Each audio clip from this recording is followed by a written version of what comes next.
Now Google Business Profile is allowing us to add our social media icons. If you scroll down here, I already have mine loaded up. You scroll down, you'll see I've already got one loaded here, my LinkedIn page. So to update yours, just go to your Google Business Profile, just type in your name here, and it should show up like so. Click on Edit Profile. This pop-up screen will show up, and you'll see a new tab here, Social Profiles. Just click on this.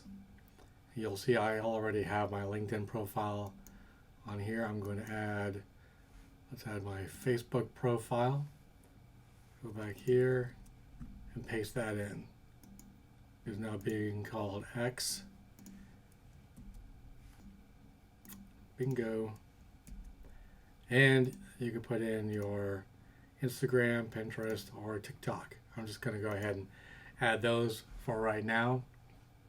Currently, it is pending review. It usually takes about 10 minutes, sometimes less. And that's all there is to it. So make sure you get in there and take full advantage of adding your social profiles to your Google Business Profile.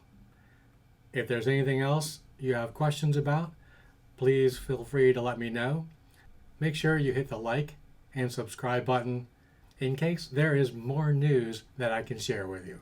Until then, have a great day.